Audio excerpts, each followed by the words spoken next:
you have a mute button, I assume. I have lots of mute buttons, yeah. I think we're going to try to organise it so that if people want to say anything, they can put their hands up. Otherwise, it's going to be impossible to manage. It's great to see everybody here. There's more people here than there usually are for the regular meetings, I think, which is quite impressive, really. Thanks to Jonathan for setting all this up, and thanks to all of you for coming along. You will, I hope, all have copies of the agenda. And I'm going to start with the public discussion of items on the agenda. So that's the opportunity for people to say anything that they want to say about the agenda items. Can I remind you that the parish council meetings are not open forums, but you have this opportunity to say anything that you want to say about items on the agenda at this point in the meeting. So, is there anything on the agenda that people would like to talk about? Please raise your hand. If you, Sue. Can't hear you, Sue. I've unmuted myself. I see that it is in the minutes of the meeting of the 9th of January about the finger post in Lecture Lane. Will you be raising it under the discussion of matters arising, or can I raise it now? I just want to know about progress. It's interesting you say that, because I made a note of that in the minutes today. I'm absolutely certain that nothing's happened since then. But Jane, have you got any information on that? I don't have any information on that. No progress as far as I'm aware. No, okay. Right. So, do you know any more of the background of that, Sue? Yes, apparently it was about 6 years ago that one of the finger posts broke, and we raised it at the parish council. A guy in Cheddington called Mike Charles was apparently going to actually repair it. He took the parts away. He said he was having difficulty getting them. I never actually dealt with him direct. Kate Organ did. And we were told, yes, he was still doing it. 6 years later, it still hasn't been done, as we know. And as far as I understand, he still has all the parts. And it's Vicky here. You can't see me. I have got my hand up, but I don't have a camera. Can I just give a quick update? Because it's probably I was the last person to deal with anything to do with it. I spoke to Mike Charles. I sent him details of a supplier. The issue is getting the lettering. I sent him details of a supplier. Jane, you should have in your email threads on the laptop, there's a folder for finger posting. I spoke to him after the last meeting, so it's probably worth chasing him again and saying he either needs to get on with it or give us back the parts that he's got. But he is aware, he hasn't forgotten it when I spoke to him, which was probably about February. Okay, well, I think we'll need to chase that up, Jane, won't we? That's fine. I've got note of that. I will get on to Mike Charles very soon and see what he's up to. Jane, give me a shout if you need contact details for him. Thanks, Vicky, very much, as ever. Thank you. Just one other thing, which it won't be to be brought forward for the next meeting because it's more appropriate now, and that's about the overgrown hedges and both from private properties and also the general vegetation obscuring road signs, etc., which probably is something which you've got in hand anyway. Yes, there's mention of that, yes. So, yeah, okay, fine, that's it. Thank you, Sue. Anyone else got any issues to raise on any agenda items? Marion, are you there because of the solar park? Yes, I am, Vicky. You need to say it now because you can't say it during the meeting later, love. No, Jane's got my letter of what we, think about things. I have, absolutely. We were hoping that Michelle from Elgin Energy was going to be with us, but I don't think she's joined us yet, Jonathan, has she? No, unless she's. Hi there. Hi, everyone. Hi, Michelle. Where's Michelle? Hi. Oh, Michelle, there you are. Sorry, I can see you down there. You put a Silent hand- just snuck in the back door. Go ahead, Michelle. Sorry, I jumped in a little late. Is it now the point where you want to chat about on the agenda that the solar farm is ready Yes, to be please. discussed? Yes, please. Yes, please. Go ahead. Cool. Well, hi everyone. I'm Michelle. I am working for Elgin Energy, and this is probably my first parish council Zoom meeting call, so bear with me. Usually, what we like to do is go and meet the parish council face to face and get a feel for the personalities in the area and the neighbours. But unfortunately, we haven't been able to do that this time round. So yes, I work from Elgin. We're a pure player solar developer. We've developed a number of solar farms around the country, and we've built out a number in the last wave of subsidy projects, and now we're moving into the non-subsidized projects. I'm the project manager for Pipple Pen, so should you need anything, I can share my details after this via Jane. And if you need anything or have any further questions, you can give me an email directly. We launched the website a while back for the project. We usually like to do a public exhibition in the local hall, but again, unfortunately, we weren't able to do that. I think the website had a couple of little niggles, addresses, postcodes, things like that. Hopefully we've straightened all that out, and we'll continue to update it as the planning application progresses and gets a little bit more meat on the bones. As for the project itself, it's about 120 acres in size. It's 32 megawatts of capacity, which is the equivalent of about the offset of carbon of about 15,000 homes and 500 tons of carbon. We're working alongside Trevor and Penny Cligg, who are the landowners down there, as you probably all know. They're dairy farmers, so when we were designing the project, we were bearing in mind their farm business, but also all the on-site constraints such as footpaths, flooding, and one of the bigger issues, which is access. We've been looking at this project for a number of months before COVID kicked in, and we're getting close to getting our final design together. We're still working on a number of surveys and reports, but we're almost there. We're about 90% there until we get the planning application in. We're just bottoming out a few last niggles. We identified this site mainly because of the overhead 132 kV line. SSE, we've contracted with SSE capacity to export to the grid. And should everything go well, we would hope that we will get a planning application submitted in August. We've done a pre-app with the South Somerset District Council. We met them on site.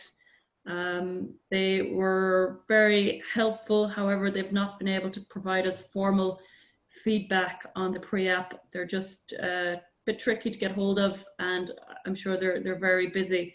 Made more difficult with the current situation. So we're kind of waiting on that to get the comments, but they've expressed verbally that some of the issues that we need to look into specifically will be access to the site and landscape. So views across from the high point up near the old reservoir back towards Dorset A and B. Other than that, they didn't flag any other main issues. They were happy with the design we had done. We carved out a lot of parcels of land that we initially had question marks over, such as the fields next to Wood Dairy House, which is the closest residence. And we've also removed the field closest to Pipple Pen Lane. So the project is now set back 200 meters from the nearest roadway, kind of buffering it from the nearest kind of visual receptors from the roads and the nearest residents. So today I hope we can get some feedback from yourselves. I know one of the biggest issues on this is going to be access. So we're carefully working through a design and access statement.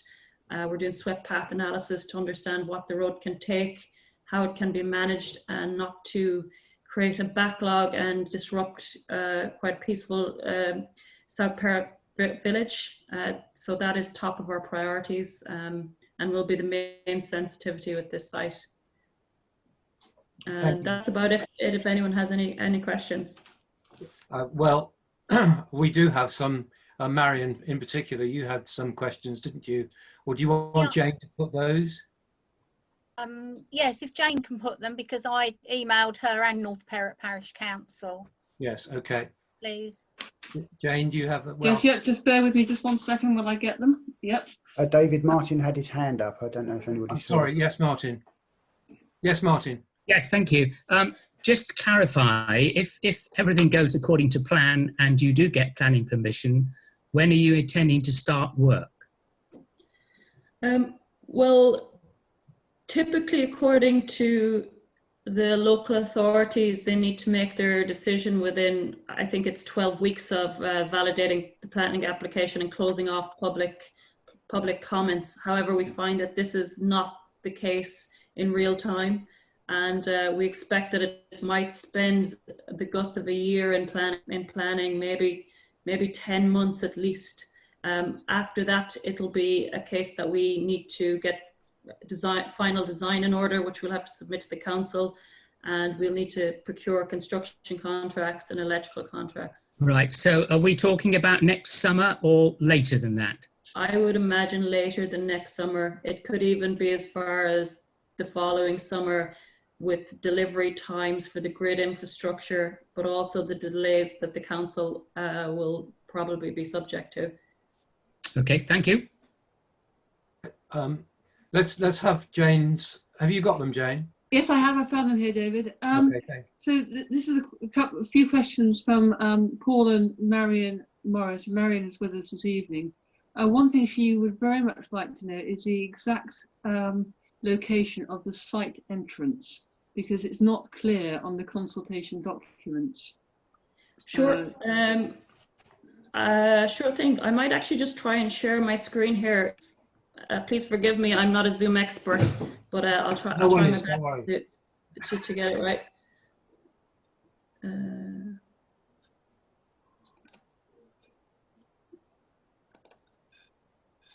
It's going to be very small anyway. It's actually not letting me. It says the host has disabled this from but that's okay. Would it be all right if I circulated an email afterwards showing the exact location? That'd be great, Michelle. Yes, please. If you send it to me, I'll make sure you get it as soon as I can, Marion. Yeah, just to describe it, if you're traveling from North Perrott down Pipplepen Lane and you cross underneath the railway line, it's the first field entrance on the left into Trevor Clegg's land. Okay, yeah. So can I just say, so you're not coming in through South Perrott Village then? Our proposal is, so we have got a little bit way down the line in terms of assessing all routes. We've looked at the entrance in via Wood Dairy Farm, and we've looked at the entrance in via North Perrott off the 3066, but unfortunately we won't be able to go via North Perrott because of the bridge. With the HGVs, you have to come at a straight angle towards the bridge, and the current alignment of that road will not allow for that. And that will all be set out in our traffic management report. So our proposal at this time is to come in via South Perrott. We're going to be bringing in slightly smaller trailers because there's a tricky bend there. But deliveries are looking like 6 in total, so 3 coming in and 3 coming out during the day. We will have a project manager who will assess the delivery schedule for the week and try and manage it so it's not all coming together and it's spread across a day and not at peak school time or business hours. Thank you. B? I'm just wondering how many acres in terms of existing acreage and acreage that would be used up by the solar panels?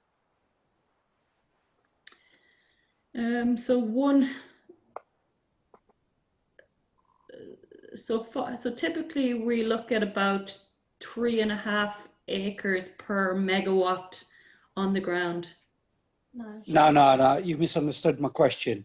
The amount of acreage that the farm has got, yeah, and the amount of acreage that you'll be using up for the solar panels in the area. So I think Trevor has I can't put a correct number on it, but I think he's got somewhere between 300 and 500 acres in that there. He's got quite a lot of land. If you don't know, I'd rather you say you don't know and come back to us. Then yeah, I can do that. I can do that. You're not just talking about the 100 odd acres, B, are you? No, I'm just wondering how many acres the farm has, and how many acres will be used up by solar panels. Oh, I see. Yeah, okay. So that will have an influence on what we see from South Perrot, even walking down People Pen Lane. I can get you that comparison. I'll add it to the plan. Because it's quite important for residents to know if they go for a walk or a stroll, whether the actual countryside is going to be covered by solar panels. I seem to remember, Michelle, that in something that you sent to me, that it was about 1/3 of the Cliggs acreage was going to be used, but I might be incorrect, but that rings a bell with me. Yes, so around the farm, he about 120 acres, but I think he's got further acreage somewhere close by. So I don't have the number for that, but I can send those details. Will they be visible from People Pen Lane? There is an intervening field there, so the solar farm is going to be set back one field, so there'll be 2 hedgerows in between. I imagine there will be some visibility, but the hedgerows there are good, and the elevation of the land is kind of sympathetic with what we're proposing. So it's not going to be right up against road users in any sense. And will you be cutting a lot of the hedgerows down to accommodate these solar panels? No, we're going to be using existing field openings for the entrance and existing field openings within the site for the access track. As part of what about in between the fields? There's obviously hedgerow in between the fields. What I'm basically asking, are you just be clearing a vast area for panels, or leaving the hedgerows in between the existing field? We'll be leaving the existing field hedgerows. That's going to be very important as part of the ecology appraisal. Like if we were to remove the hedgerows, it would reduce our biodiversity on the project, which wouldn't be very favourable from an ecological standpoint. We'll actually be putting in a lot more hedgerows as well for screening and landscaping as well. So we're proposing to bolster up the existing hedgerows and use the existing tracks and field openings where the dairy cattle move through every day as openings for access from one field to another. In terms of acreage, from People Pen Lane, how far will you set the panels back? 200 meters. Is the farm going to continue? Are the cows? Is the farm going to be continue as a business, as an organic farm? Absolutely. This was critical to Trevor and Penny, that their farm business and dairy would still survive. They didn't want us to take the heart out of the farm, and we've actually designed it so there's acreage there where the cattle can graze closest to the farm, so it kind of reduces the legwork they need to do every day for milking, and that was critical for Trevor and Penny. So in terms of where the farm is at the present, you're going to go 200 meters beyond that, or 200 meters from the actual lane? 200 meters from the actual lane. I can put some dimensions on that plan as well, if that helps. Yeah, if you could, because it does concern, not just me, because I'm not, I'm speaking on behalf of the residents in the local area.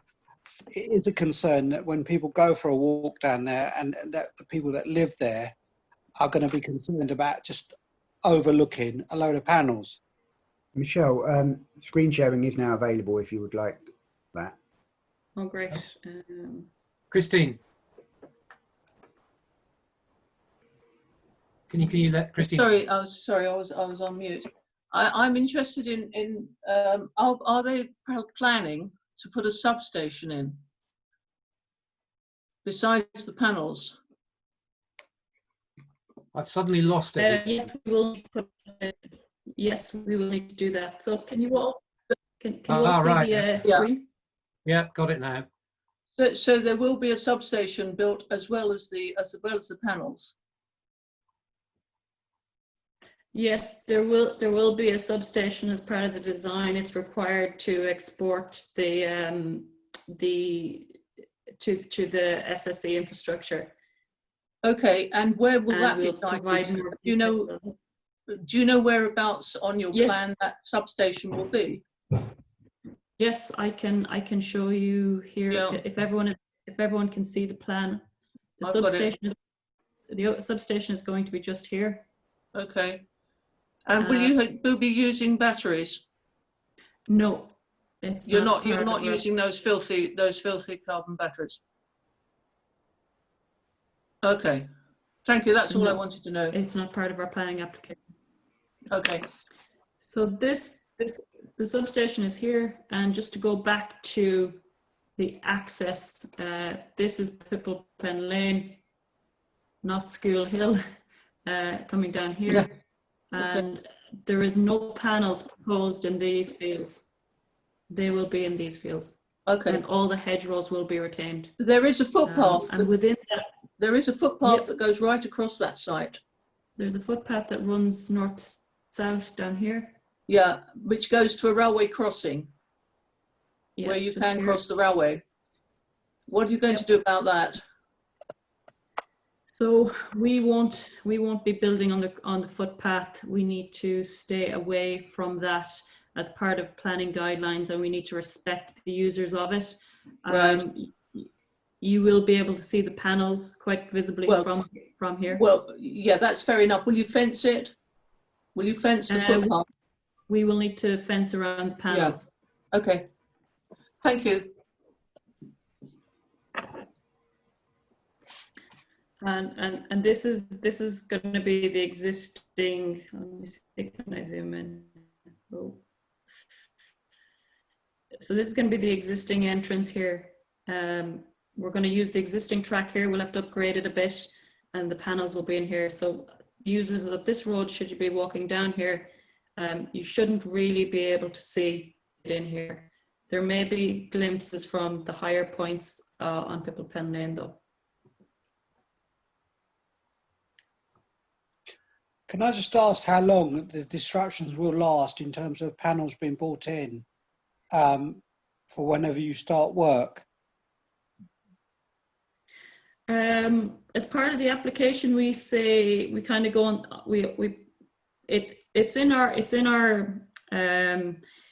in our ambitions to get the project built as quickly as possible and have a short construction timeline. As you know, the longer construction timeline, the more expensive a project can be.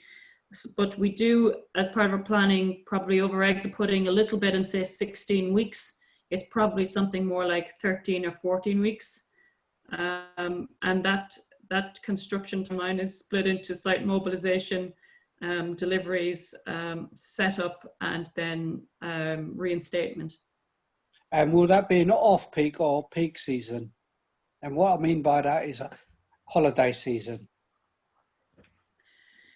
It depends on a number of things. Obviously, it's better to do it in the dry weather. You don't cause as muddy roads. You're working in better conditions on site when it's dry, but it will also involve around financing and construction contracts and when we can get that in place. So you don't know.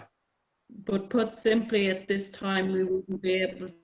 Yeah, put simply, at this time we wouldn't be able to pin a month down. And there shouldn't be any once you've delivered it and constructed These things can be built built at all, should there?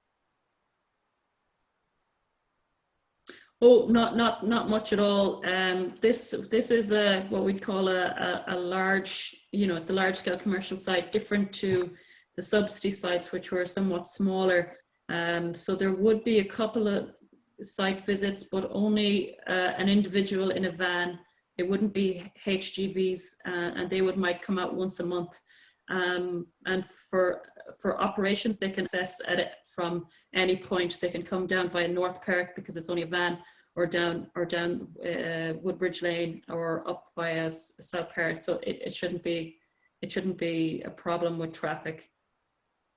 So once it's constructed and everything's in place, we should only expect one van every month. Yes, exactly. Okay. Can I ask about the dreaded railway bridge, please?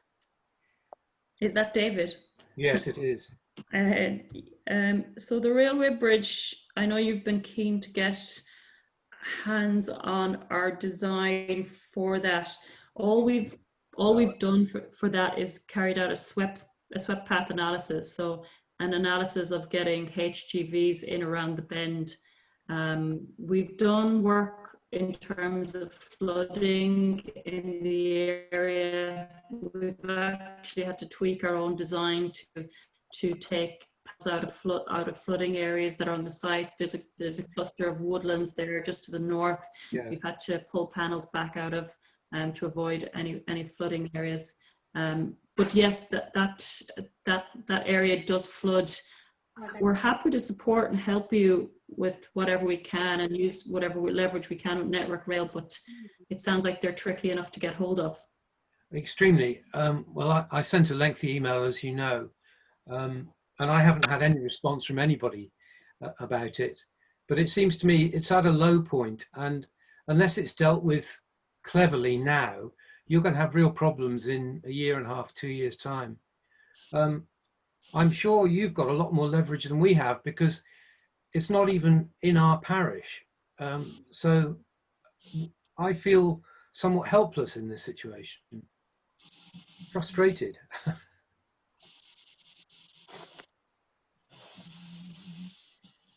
Hello? Yes. Although we won't be accessing from the north, we won't be coming into that flooded area, but we appreciate if we're going to be here and be a neighbour, and we're happy to help where we can in terms of getting leverage, using contacts that we might have in Network Rail, and trying to help you with that. And I know it is a problem for Network Rail, and it's their responsibility to do that. We are, however, giving a community benefit fund as part of this project. And perhaps some of the resource of that could assist in what you need to do at that location. It would be a shame to use that money, though. No, that's Network Rail's responsibility, not ours. No, yeah. We won't give up any of our money for them. But it does concern me because it's so typical that these things are done in piecemeal fashion. And Network Rail might do something which is satisfactory now, but in 18 months or 2 years' time, it's not. And it's so silly. Anyway. Happy to go through the contacts list and see if I can help you in any way on that. If you could, I'd be very grateful. I mean, I did email just about everybody in the world, I think, with that particular copy. But you know, I've had no response from anyone. Yeah, I'll crack onto that early next week and see what I can do. Okay, great. I've got a request from Rebecca to speak. Of course you can, Rebecca. Yes. Okay, go. Can't hear you. Can you hear me now? Yeah, that's better. Yeah. Okay. Yes, David, I share your frustration because this is just outside of the jurisdiction for your parish. From what we've just been hearing, the access for this development is coming entirely through, or seems to be coming entirely through, South Perrot. I'm just amazed that there hasn't been any highways questions raised from our side, i.e. Dorset Council side, about that. Because the movement of traffic and deliverability of this project, which might be absolutely wonderful, I have no idea, but I would really, really like it if the developers actually engaged with Dorset Council and me and you on behalf of the parish, the other side, because it should be shared. It's so close, and it's up to Somerset about the footpaths. And Vicky Reid has made this. She's just mentioned it on the chat. Footpaths must be accessible unless you've had a stop, and that's a different sort of legal requirement. You can't just say no, you've got to actually have got that permission.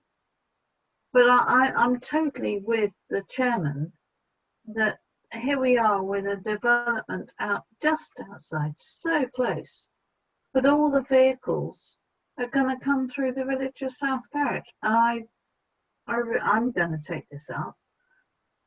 It might be a good thing. It might be a really good thing, but I think that we must look at that because traffic in South Perrot is a really high issue on the agenda. Here, here. Yeah. Can I just also add to that the entrance onto Pipple Pen Lane is not really suitable for HGVs either. It's going to be a bit tight. Quite right. And certainly coming back out. Yeah. It will be tight, and that's why we're proposing to use shorter vehicles, so 12 foot in length. That's the only solution for that. That is a narrow, tight bend. We'll also likely be proposing traffic lights that will be in the favour of the residents coming in and out. And we'll also be using radio and signalling for the delivery. So we. Oh my word! So sorry. You just mentioned that you're going to have traffic regulations and traffic lights going through South Perrot. Just coming on and off the site to ensure. But you really, really, really, really need to take this to Dorset Council. This is the first I've heard that you are now going to regulate traffic in the village. We will only be regulating our own traffic so it doesn't congest the village. Sorry. How's that going to work?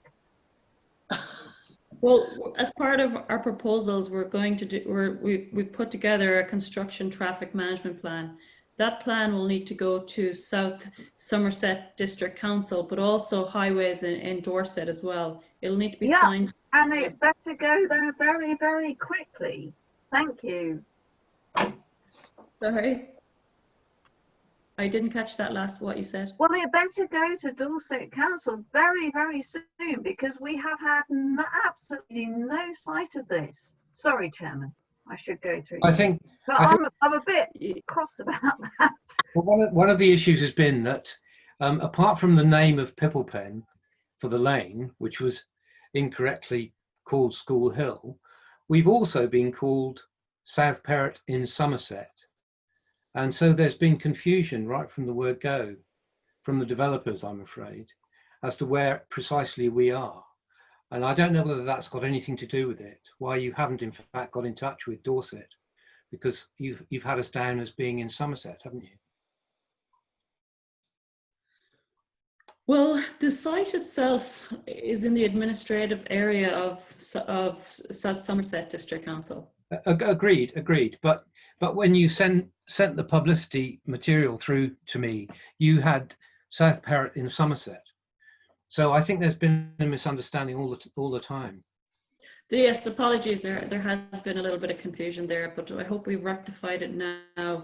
Well, I think that And may be where the problem with getting in touch with Dorset Highways has come about. That's all I can assume. well, I'm we're trying to not find an really, excuse for you.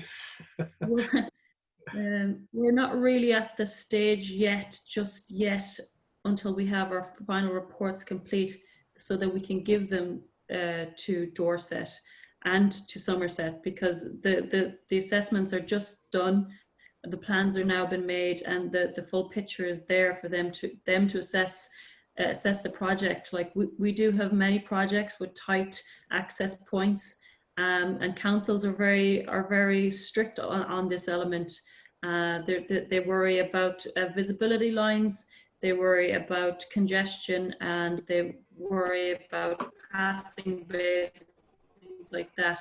Also school peak runs. So they're going to give us a lot of hurdles, and we're going to have to ensure that we have mitigation in place, that the access is safe for all the residents, for the deliveries, and also that wear and tear on the road will be reinstated, and verges will be protected. So although we have engaged with South Somerset District Council, we've not actually been able to get any feedback from them, and as part in our pre-application advice. And as part of our pre-application advice, the planner there will reach out to all the statutory consultees, such as the local ecologist, the local landscape, and also to highways. But we haven't got that advice yet back, just because of the nature of how the year, and people working from home. And when we met the case officer on site, she relayed that she didn't have a laptop to work from home. So these things, the timelines have been a little bit frustrated from that element. But of course, we will be seeking full engagement with highways on this, absolutely. Okay. Michelle, could we see you rather than the plan? Of course. Yes. Can we lose the map?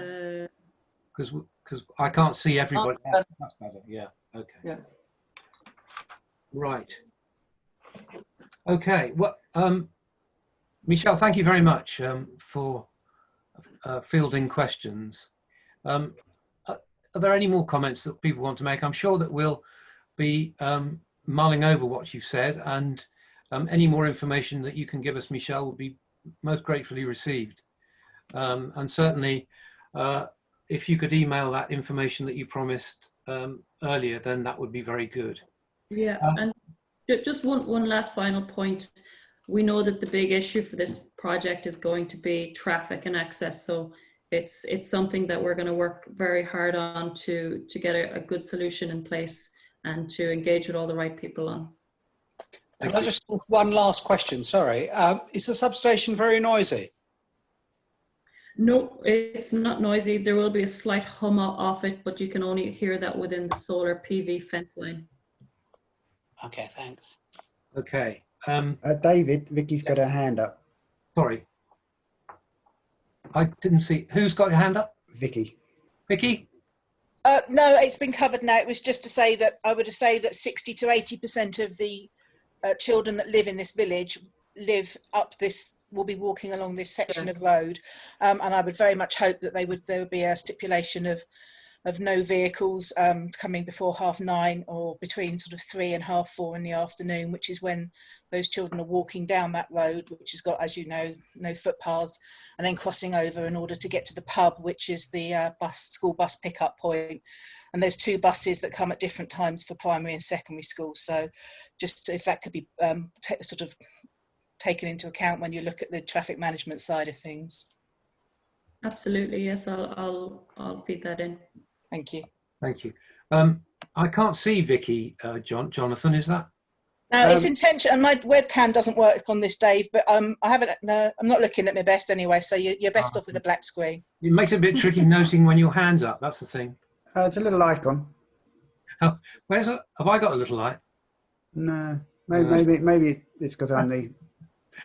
Okay. We've taken the solar farm project out of the order on the agenda, but I think it was a very useful exercise to hear Michelle talking at this point. I don't think there's any other reason, and I'm looking at you, Jane, now, for Michelle to stay on for anything else. Is there on the agenda that you? No, it was all raised under that one topic. So no, just to thank you very much for your time, Michelle. That's very good of you to join us, and we look forward to receiving the information you promised as soon as we can. Absolutely, and thank you for all listening to me this afternoon. I'll share those extra few bits. Also, I'll share my direct email, so you don't need to go through the website. You can just drop me an email, and I can keep you posted on progress. And once it comes to close to submission, I'll let you all know via email. Thank you, and get onto Network Rail, please. Okay, thank you. So if you want to go and have a drink, have a drink. Have a nice evening. Thank you. Thank you. Bye bye. Jonathan. No, I was just saying thank you. Okay, right. Okay, folks. I'm sorry that was out of order, and that's my fault. But it seemed like it was the appropriate moment. I hope you'll forgive me for that. It was certainly a public discussion, and it's obviously opened up a lot of issues. I think it's really very helpful that Rebecca's here on that particular topic. I can see a number 26 against chats, but I'm not getting all the chat information. I get a flash up on the screen, but I can't read the whole thing. Is that right, Jonathan? How does that work? Can anybody tell me how the chat thing works? There should be the button at the bottom of the screen which says I've chat. got it now. All right. Yeah. Got it. Yeah. Okay. Okay, I'm going to return to the agenda then. And we have got desperately out of order, but please, I apologise. How about apologies for absence, Jane? Apologies from Alex Bishop, our local PCSO. Yeah. That is all I have received. Okay. Peter Hinton's apologised. Okay. Anyone else see anybody? Some of the older people I know couldn't make it. Sue, yes? Dave McSkelly. Oh, yes, yeah. Dave, just to say that you only need to record the apologies of people that were specifically invited. So, oh, right, okay. The councillors, Rebecca, if she wasn't here, but obviously she is, and Alex are the official invitees, plus your footpaths officer, anybody like that. You don't need Jane to record any apologies from residents, my love. Thank you very much, Vicky. Minutes. Approve the minutes of the meeting held on the 9th of January 2020. Has everybody seen the minutes? There's nothing, I didn't find contention other than the finger posts, which Sue's already mentioned. When somebody proposed that we adopt them? I propose, yeah. Okay, so, Sue. and Christine. Second. Thank you. Matters, item 3 then, matters arising from the minutes and raised by members. And Langmore Lane is mentioned here. And I think probably our footpaths officer, our new footpaths officer, will have something to say about this. Christine, was that a hand up? Yes. Okay, no, let Sue go first. Okay. Sue's our footpath officer. Everybody say thank you very much, Sue. Okay. Well, obviously, I was going to raise this as well when we do our report. First of all, I think you may have already received the correspondence that Jane sent when Jane and I met Russell Goff from the council. He's the footpath council representative. Anyway, what he was proposing, he came and met Jane and I this Monday. And with regarding Langmore Lane, it was quite encouraging, actually. By the way, have you seen the email that he sent to Jane? Have you all seen that? Yeah, well, the councillors have, yeah. Yes, right, okay. Well, he's actually proposing that they can actually do some of the repairs if we, as the parish council, are prepared to meet the cost 50-50. I know that Jane has proposed that, well, not proposed, has put to the councillors to consider whether a sum of £300 should be put into the contingency to cover some of the costs of this work. He said, as a rough estimate, it may be round about 500, but obviously that was only a rough estimate. That would cover the shoring of the damaged section of the bank with sandbags, and that would be fairly permanent. Vegetation would grow over this.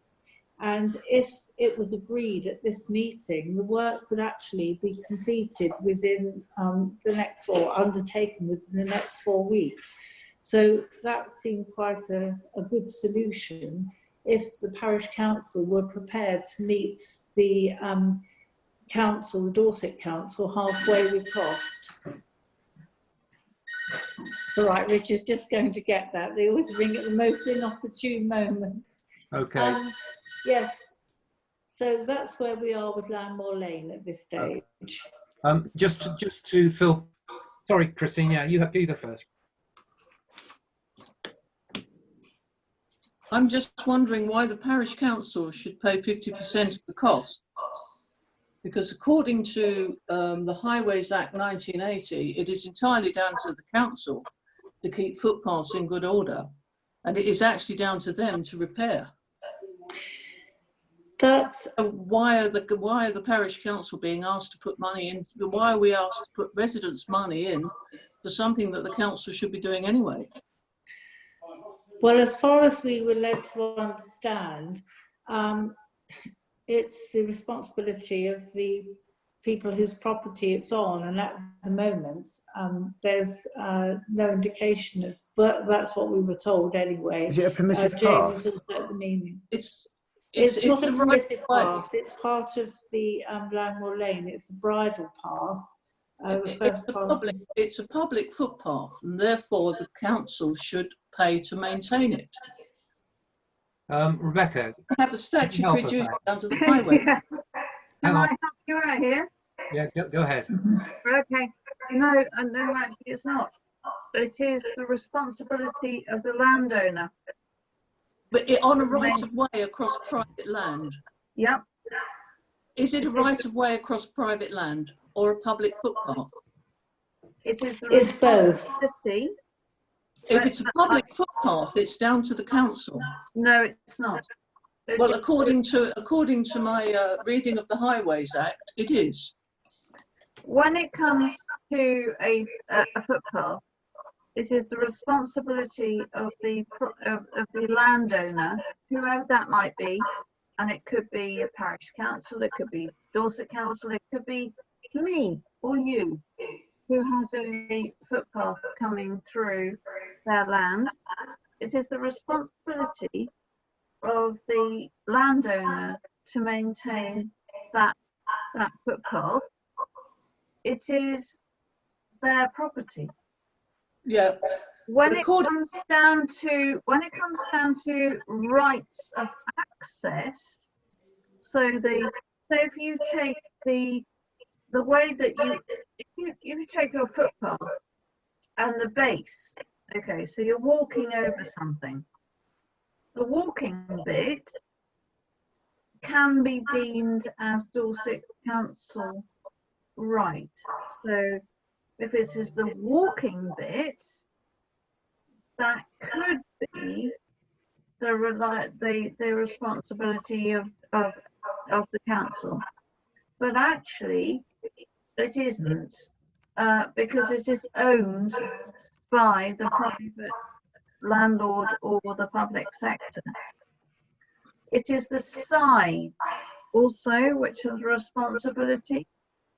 So actually, I own some land with a right of way. It is entirely up to me to make sure that it is acceptable. B, you want a question? You've got a question. Yeah, I just wanted to know how we enforce it. If it is the landowner that's responsible for maintaining it, how is enforcement going to work? The enforcement comes from the rights of way officers. So if you do have a piece of land which has a right of way through it, They will come and enforce it. I personally think that actually they don't enforce it as much as they should do, and that is probably the issue you've got here, is that you've got a piece of land and the enforcement isn't coming through, and that's the bit which is always an issue.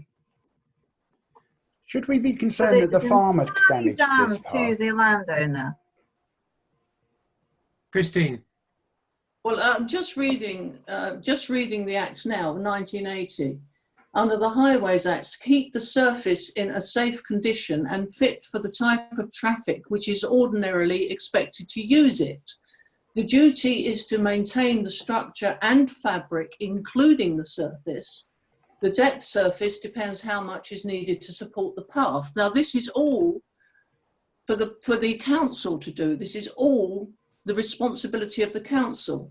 If a highway authority disputes public liability for maintaining a footpath, the onus is on the highway authority to prove that the landowner has private maintenance responsibilities.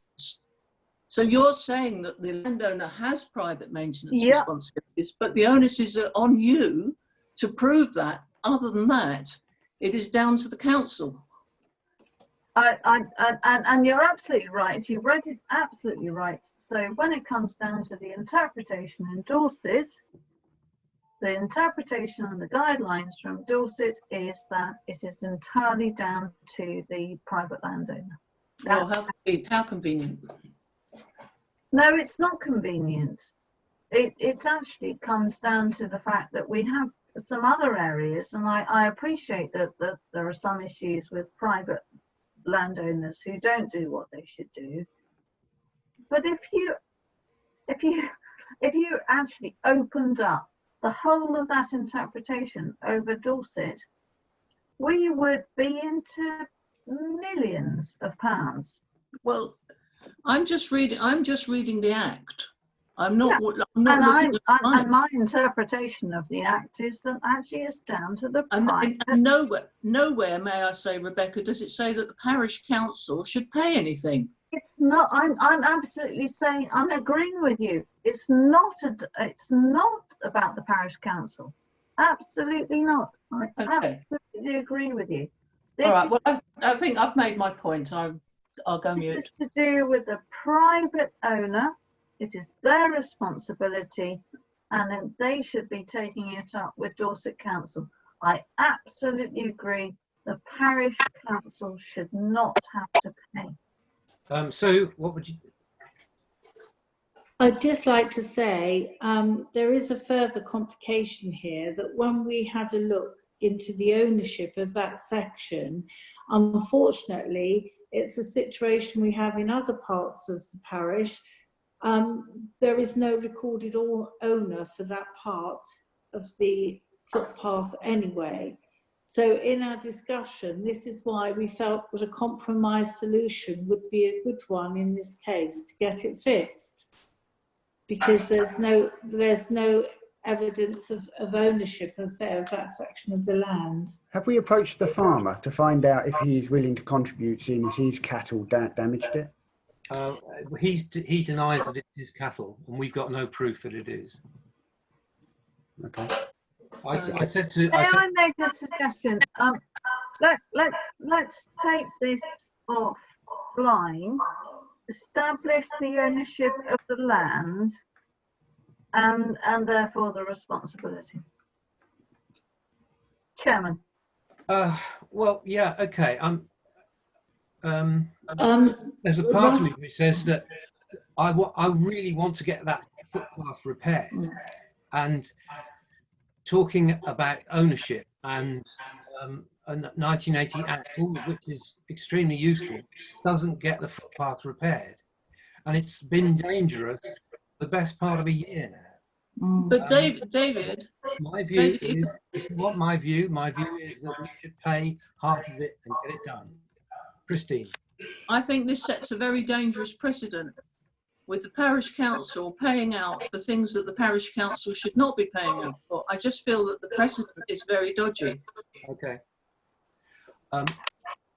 Other opinions from council members, please.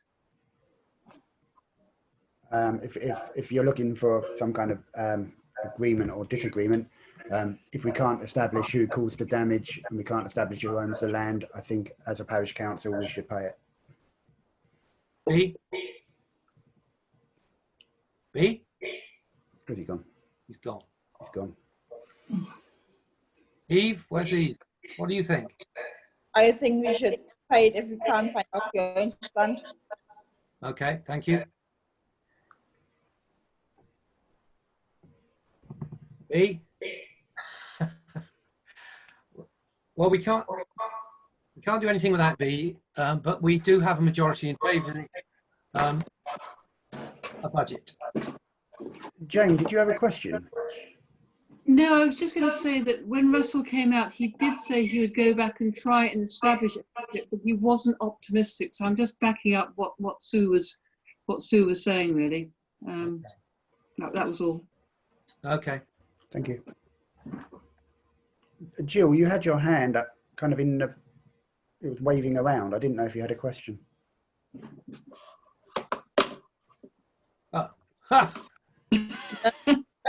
No, I was just moving stuff on my screen. Oh, okay. Sorry. Okay. We're still missing B, but I think we have a majority in favour of a budget of £300. Oh, B may be back, I think. B, are you there? Can't hear you. Oh, Jane's got a question as well now. Jane, yes. Just so there's a message come through from Vicky suggesting, and she's got a lot of experience with this, that she suggests that the parish council agrees the cost to a maximum of £250 as opposed to £300, but at the same time we pursue other options. So we agree it, but it's not slowed down. So there is something that we might be able to solve it, beforehand. But with 4 weeks, it seems unlikely, but there is a chance. But the suggestion is to reduce it down to £250, or thereabouts, not necessarily exactly £250, but thereabouts. Yeah, that seems like a sensible option to me. I do want to get it done. Okay, I'm going to take that and move on. Did we want to ask B? So can I just confirm, please, Sorry, the resolution that the parish council approves a budget of £250 to meet 50% of the cost? Yep. A maximum. Maximum. Dave, it's Vicky here. Can I speak? Yeah. It's not necessarily the exact amount, although you do need to give Jane a figure. It's more that you don't meet for 2 more months, and if you don't approve a budget, you're hamstringing Jane. She can't do anything in the meantime. You could leave it 4 weeks, try and pursue things with Russell at highways, and if he can pick up the cost, or you can get in touch with the farmer and maybe split it 3 ways, then great. But if by agreeing it now, then you can crack on if you can't find any alternative way of funding it. That sounds good to me. Everyone agreed? Yeah. Oh, Sullivan. Yeah, B. Sorry, I was just going to put a spanner in the works and say, what if it gets damaged again by cows or whatever it is? The most important thing I said to Jill the other day is, because we had a video film of the cows, but we didn't have a video film of their ears. So the next time the cows escape, can somebody please photograph their ears? Is that clear? Actually, can I ask something about the cows? Please do. A stockman, I believe it was Ben from up Picket Lane, came and collected the cows eventually and took them away. Now, where did he take them? Because wherever he took them, they presumably own the cows. I'm sure you're right, Chris. In which case, the ear tags become, if Ben came and took them up to Picket Lane Farm, then we can make the general assumption that they belong to Picket Lane Farm.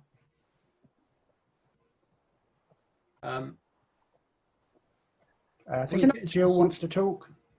Yeah, if I can just clarify, it wasn't Ben that came and collected them. It was a random cowman from near Bridport who happened to had to stop a car in the road. Okay. And car there, took the cows right down Langmore Lane until they went into a field.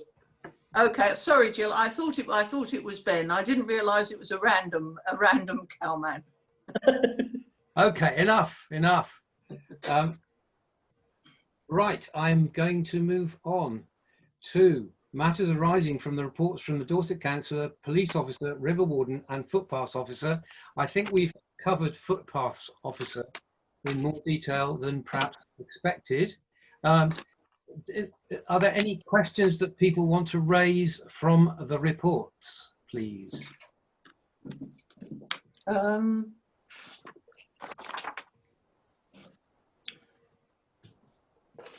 If you haven't, I have. I have one. The police report indicated then there has been no reported crime in the village. Yes. There was. We reported one, and that's been reported and submitted to Sherborne, I think. So I'm surprised that he didn't know about that. I'm extremely concerned that a police raid took place in School Hill. Actually, I think the councillor is waving is in that front the one of you're me. talking about? No, this is, we had a parcel stolen off the front porch. We got it on video. We identified him via social media, found his address by social media, and presented all that to the police, and they were going to basically go and find him. Okay. Well, so there's that. There is the raid, in inverted commas, if that's the right word. I don't know whether it is.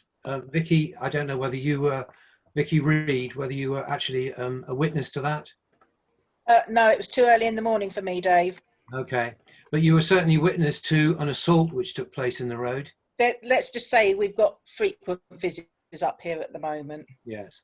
I'm very concerned that neither of these incidents, well, that makes 3 incidents, were not mentioned in the police report. What date is this police report? Are we talking, because I'm slightly confused by the agenda here, is this the reports given at the last meeting? No. Or has Alex sent one for tonight, which we haven't heard? Alex sent one through, Vicky. It was sent beginning of last week. And there's 3 things mentioned on it. There's the 25th of May, the 8th of June, and the 25th of June. But none of them cover these 3 things that we've just spoken about.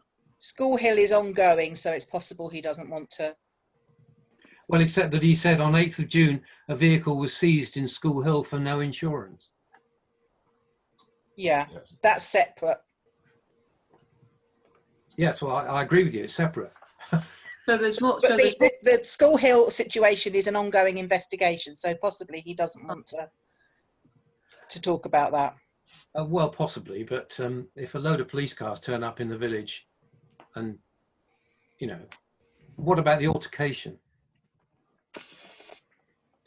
Anyway, I think as a parish council, we should be more fully informed than the amount of information that we've received here. And I've asked Jane to get in touch with Alex and ask him about that. If he can give us a suitable explanation which has to do with confidentiality, then that's perfectly acceptable. If not, I really would like to know why we're not being informed. And I have tried, sent an email beginning of the week, no response, sent another one today, no response, tried to phone, no response. So he could be away, I don't know. Okay, thank you. Any questions on the River Warden's report? No. My only question is, Martin, about the building work on the dam. That's been delayed now, presumably. Yes, in fact, it's the coronavirus pandemic has postponed all the work. It looks like for another year. They were planning to do it this June. That was the reason why I asked the question about the timescale for the solar farm, because as part of the works at the reservoir, there will be heavy vehicles coming through the village and going along the engineers road with materials. There will be a site office that will be situated on Roger Legg's field at the end of the engineers road, and they will be bringing in materials from outside of the village rather than storing them on site. So they will be bringing in materials in, and they obviously will be coming through the village. Now, I don't know whether they'll be coming from the Dorchester direction or whether they'll be coming from the Crewkerne direction. I don't think, in fact, that's been resolved yet. but there will be extra heavy vehicle movements while this work is underway. Okay. Rebecca's asked if she can say something. Sorry, Chairman, I was just asking that I hope my council section hasn't been overlooked. No, not at all. No, I'm working my way backwards. Okay, whenever you're ready. Yeah. Okay. Any other points about the environment, the River Warden's report? We're grateful to see that there was no flooding at Old Sarum in all the downpours at the beginning of the year. So it looks like that's been sorted, Martin. I hope so, but we probably won't find out for sure until the autumn. But Okay. certainly we didn't have a problem this spring or, in fact, in the winter. Okay, brilliant. Okay, right, working my way backwards. Rebecca. Yes, thank you, Chairman. Goodness, your meeting has already thrown up a load of issues locally, which potentially would have been raised if we hadn't had to be on the virtual meeting. But on the other hand, there are far many people on this meeting than there might have been before, which is great. But I'm going to leave the flood alleviation issues and the solar park. I've got a lot of issues that I can take forward on that. So I'm going to raise this above potentially the local matter, which is about how Dorset Council are addressing the issue we have at the moment. One of them is obvious, that we're all on virtual meetings, but we are planning for the potential of local outbreak management plans. Now, I would love to think that South Perrott and your area are not going to have that, but we never know. We absolutely never know how a local outbreak is going to affect the village. So I'm going to ask you, who is the person and is the clerk and you, the chairman, involved with the conversation with the local outbreak management plan, involved with ensuring that if there is an issue, it might be in the village, it might be on a bus route, it might be on a farm, it might be in your local school, which I know is in another parish, but it's going to affect your residents.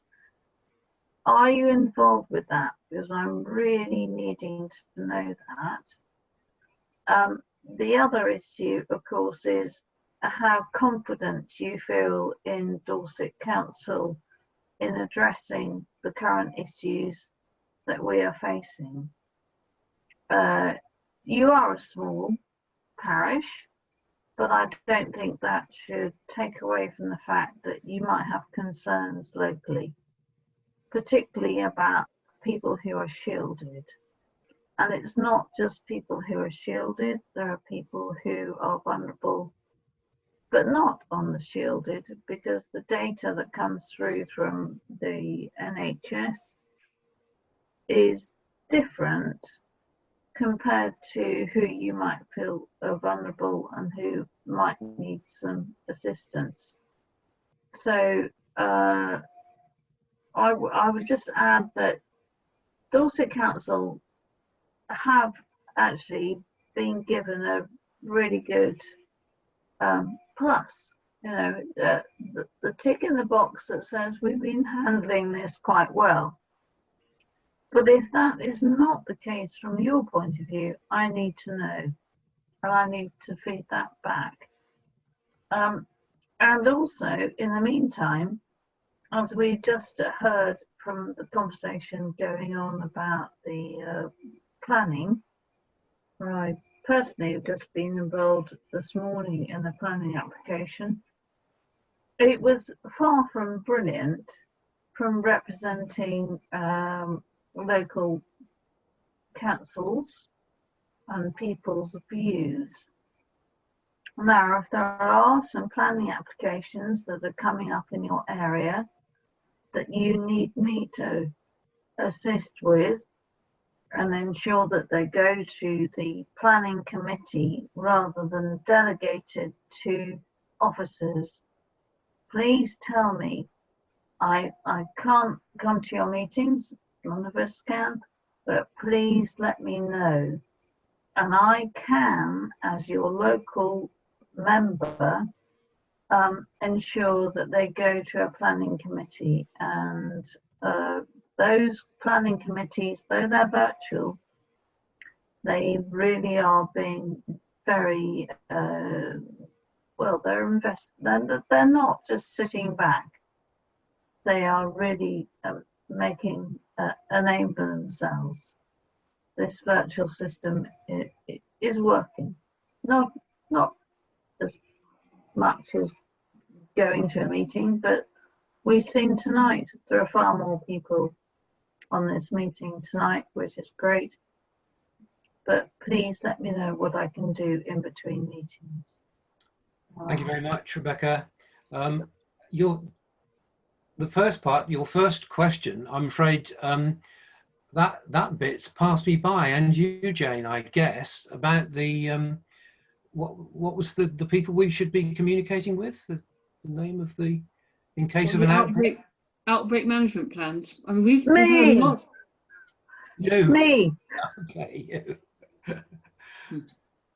Yes. I'm actually chairman of the Health and Wellbeing Board, which is where the local outbreak management plans are being implemented. So I'm just so happen it just so happens for you that I am actually the county-wide.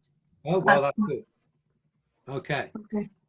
Right. Well, we certainly will. I think, fingers crossed, things have been pretty quiet in South Perrott, but we've looked after each other quite well, I think.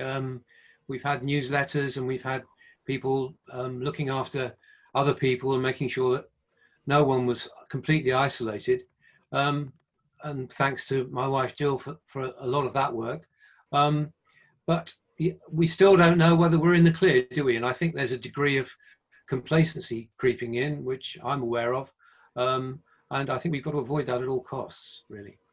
As for the planning bit, well, we're very grateful to you for that. And we'll certainly make use of that facility. Any other comments from councillors, please? I was part of the COVID response for Dorset, so I can't really say whether or not it's good or bad. But I thought it was fantastic. Yeah. Fair enough. Okay. All right. Can I move on? Thank you, Rebecca. Item 6, village enhancements. And Paul, is Paul still with us? Poor man's probably, yes, there you are. Sorry, Paul. Paul and Jill, she keeps, I don't know about you guys, but people keep moving around in my... So we talked about the village enhancement plans, and only one suggestion was put forward, and that was proposed by Jill.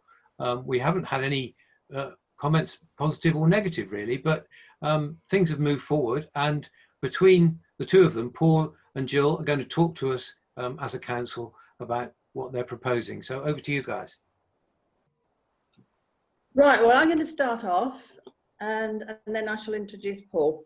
Well, I made the suggestion for enhancing the village by planting a tree to represent every single person, adult and child in the village. And the rationale is not just to enhance the village, but to make sure that our community makes a contribution towards combating climate change.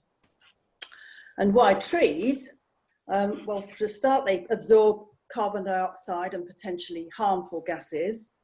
They can also reduce the amount of storm water runoff, which reduces pollution and enhances our waterways, reduces the effect of flooding.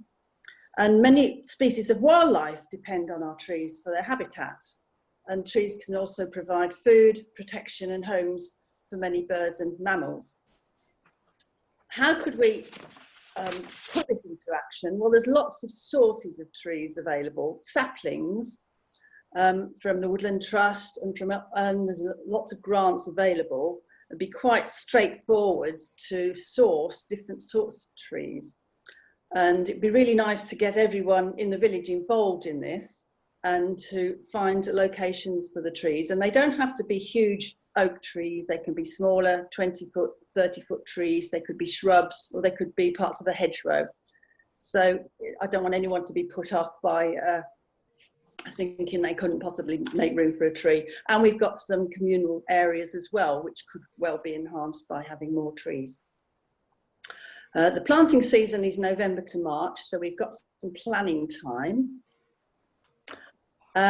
So we were looking for a way forward, and we're very fortunate to have met Paul Galpin, who is prepared to be the project coordinator for this, for the tree planting, if the council believes it's a good thing to do.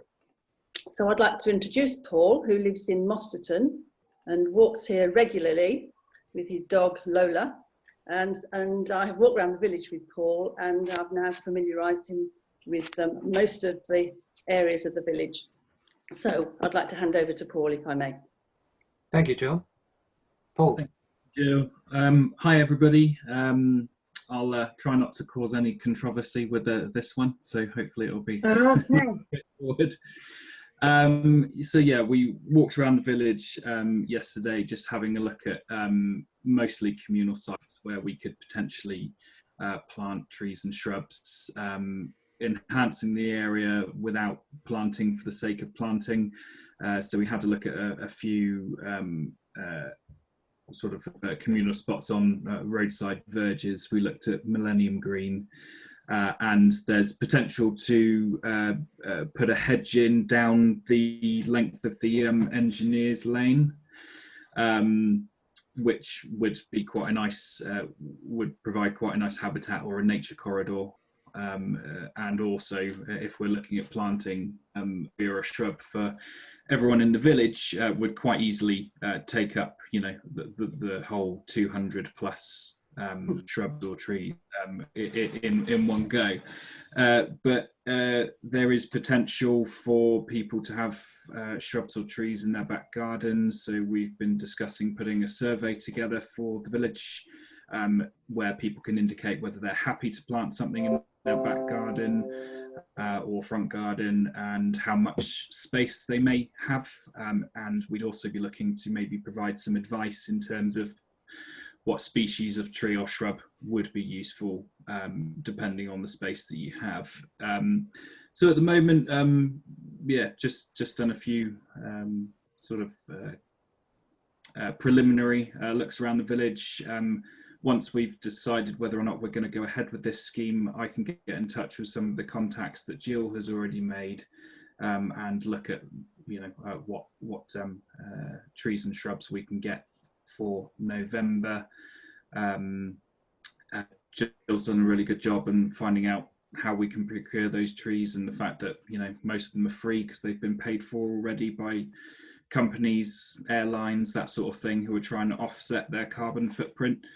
So hopefully should be a really nice project, and you know, when we're organising it, you know, help bring the community together, just to focus on a project, especially while we're under lockdown.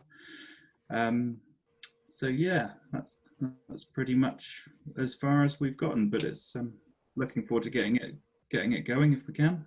Thank you, Paul. Great. Comments, questions? Yvonne, you typed a comment here. The point about Yvonne's suggested trees by the north side of the solar farm, but of course the solar farm's not in the parish. It's not in our council area. B. Oh, just a fantastic plan and a fantastic idea. I'm all for trees around the village. My only concern is putting trees in certain locations where they won't be looked after by residents and won't be wanted by residents on their doorsteps. Yeah. that'd be my only concern. And it's not so much now when we get the trees and they're saplings or they're of a certain height. It's in 5 years' time when they've got to a certain height and they need looking after. Would that be taken into consideration in terms of planning for the future when trees do get to a certain height? Yeah, really good question. And that's something Jill and I were talking about on our walk around the village. So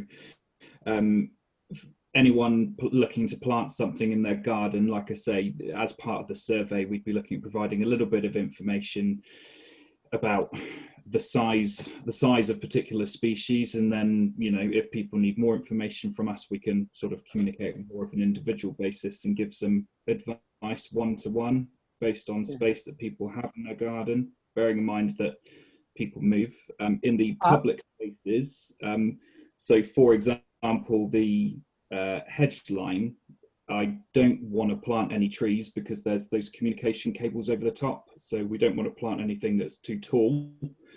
I also wouldn't go ahead with that, planting that hedge line, until I've spoken to the landowner, I presume the local farmer, to see whether, if we plant a hedge line, whether they are going to be happy to trim it at the same time that they trim the hedge on the other side.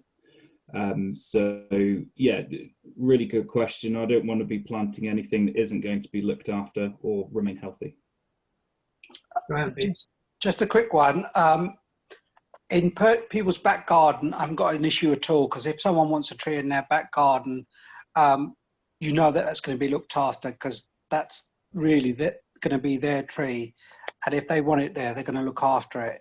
I'm more concerned, not even with a hedge line where the farmer's going to be concerned and you're going to be planting hedgerows.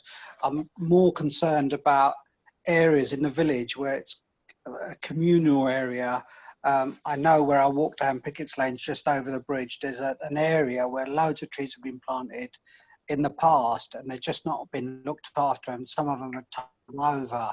So I'm more concerned about areas where we might plant new trees and no one's made responsible for them, or nobody wants them there.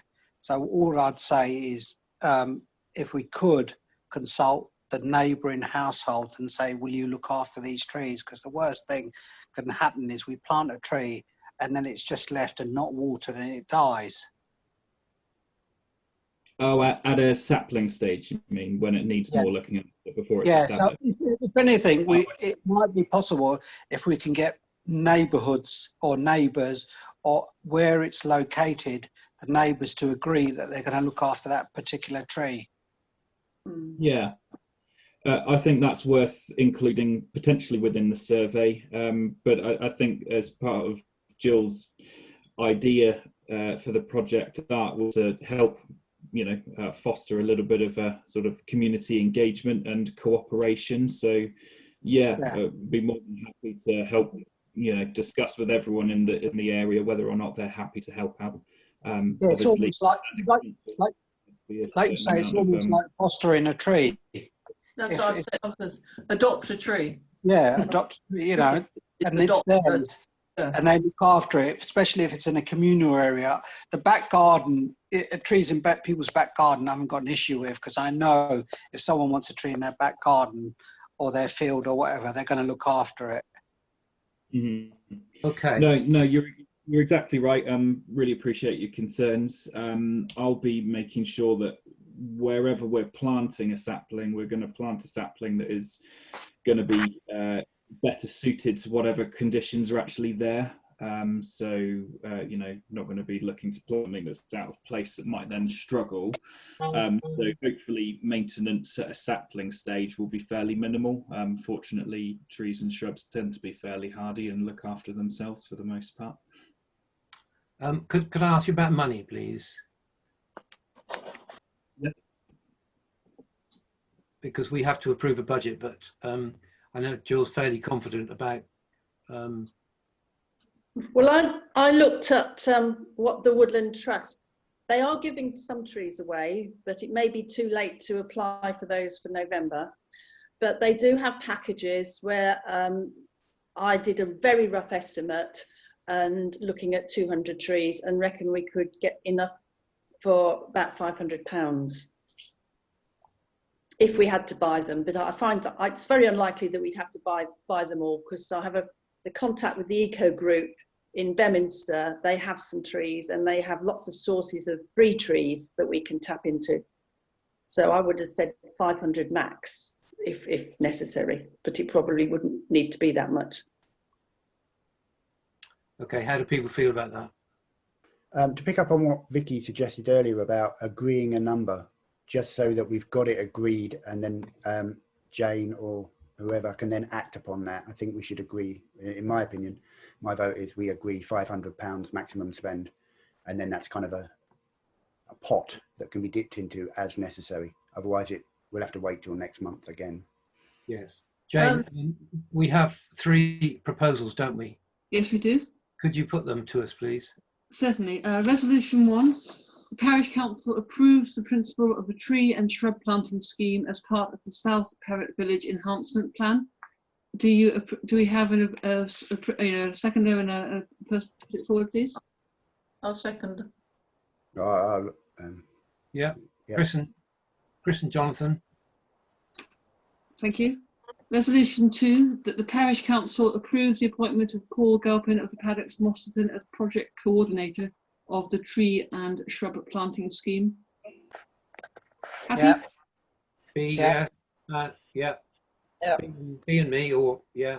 Yeah, okay, B and David, great. And the third one, that the Parish Council approves a budget of £500 for the purchase of materials for the Tree and Shrub Planting Scheme. A maximum of £500. A maximum. Yeah. Yep. Yeah, I'll go. Yep. Okay, so that's Christine, and who seconded by? Yeah, Yvonne. Thank you, Eve. Great, thank you all. Thank you very much indeed. Thank you, Council. That's terrific news. Thank you very much. Okay, Paul, you can go and have your drink now. Am I required for the rest of this? Do stay. Please stay if you wish. It's so exciting, I know. I'm watching Neil and Sarah falling asleep here, which is really good value. Okay. I would like to shoot off if that's all right. I've got quite a few. Of course you can, yes. Okay, thank you. Wonderful. Well, thank you for your time, everybody. Nice to see you all. I've met several of you walking around anyway, but hopefully I'll meet more of you soon enough. Thank you. Thanks, Paul. Bye. Item 7 is correspondence, Jane. Most of the correspondence we have received has been about COVID. Nothing that I haven't forwarded to you has been of any great interest or importance.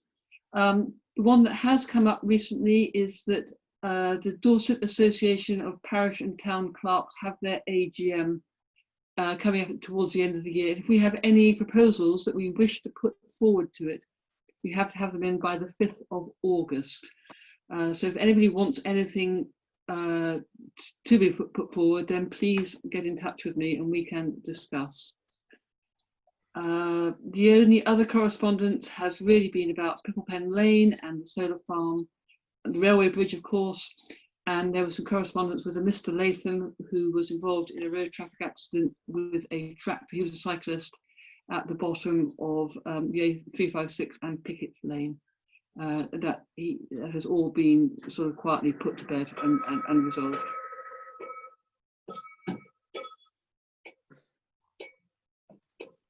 That's all, David. Is that my heart or is no? Yeah, it's your pacemaker. It's a clock, is it? It's my clock. Yes, it's saying it's supper time. All right. Thank you, Jane. Moving on to planning.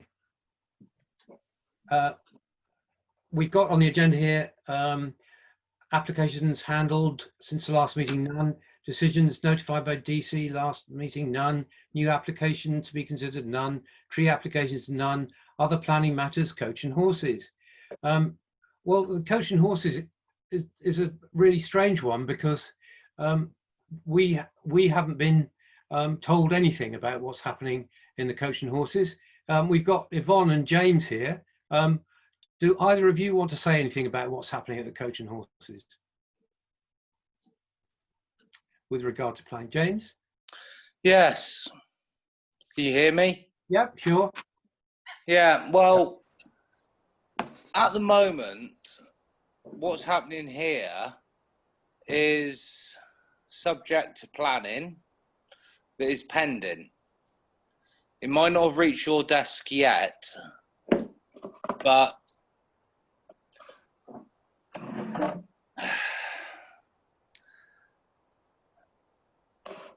is after 27 years of owning this property, we've done our best to keep the place open, and we're still trying our best.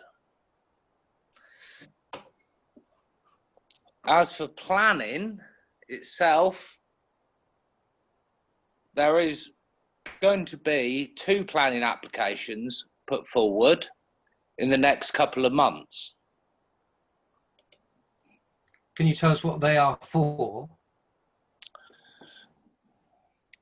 They are for the reallocation of internal resources. And the second one, I haven't even finished putting together myself.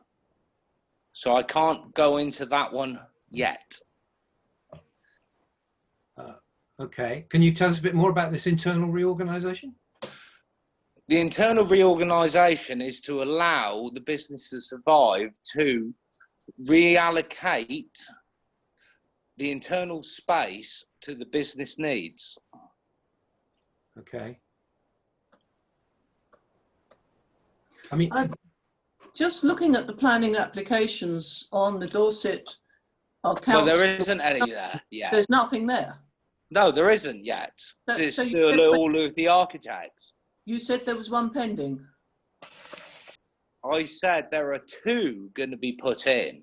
No, you said there was one pending. I said there are 2 being put in. One is in the process with the architects, and the other one will be coming in due course. That's not what it said. Will they be retrospective planning? Because there seems to be quite a lot of work going on already. There will be a retrospective on small modifications to the internal structure. Is it your intention that the pub will remain a pub? I will correct you there. This is a hotel. Motel. And it has been for 18 months. Is it a motel or a hotel? Hotel. Hotel. Okay. Is it your intention that it remains a hotel? My intention is to keep the bar open, no matter what it takes. Have you removed the cooling equipment? Yes, I have removed many equipment. No, but specifically the cellar cooling equipment, which is normally typically quite important for a bar. It depends on the type of bar you're operating. If you intend to have barrels of beer that you throw half of them away because no one drinks it, then yes, I have. I still operate a full bar. Not open. Yes, it is. It has been open for the last 2 days. Really? For takeaway? No. I think it went up on Facebook, didn't it, Jill? I believe it did, but that's not my department, unfortunately. I use conventional signs. Okay.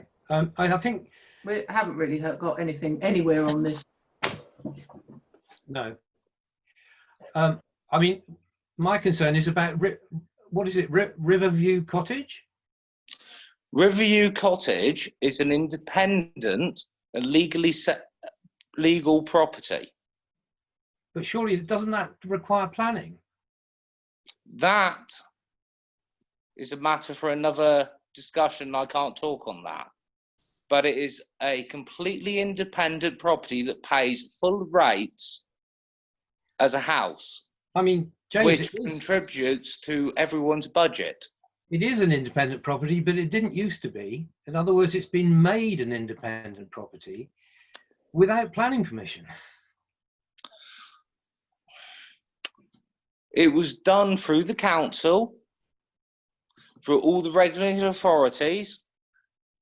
done through the solicitors and all the legal methods. Which solicitors did you use? I don't think that's quite relevant, to be perfectly honest. It's a question I'm asking. If you're not going, if you don't want, then say you I don't. will answer it truthfully. I don't know, because I You didn't don't do know which that. solicitors you used. I just answered. I don't know because I didn't do it. Oh, really? So who did? That was done by the owner of the property at the time. Can I just confirm it's Riverview Cottage, is it? Riverview Cottage? Yeah. Yes. I've just had a look at some of my records, and it has what is it's been assigned a UPRN, so it means it's on the national database of registered property. Therefore, it's its own independent property, as far as the council are concerned. Thank you. How it got there, I don't know, but in your defence, it is registered as what appears to be a property. Thank you. But there was no planning permission for it. We don't know that. I don't know that. Well, there's nothing listed on the council site for planning. I can't imagine it was fairly recently, because it takes about 2 years to get a UPRN. The last thing for the coach and horses was in 2017. The change of public house to hotel. Yeah. Yeah. That was the last thing that was registered for any planning consent for the coach and horses. Yeah, but it may have been before then. We don't know. And we're not going to find out, are we? Well, I'm sure we could find out. It will all come out in the wash. Better come out before that, James. Any As more? I say, Any more? I got nothing more to say. Okay, bye.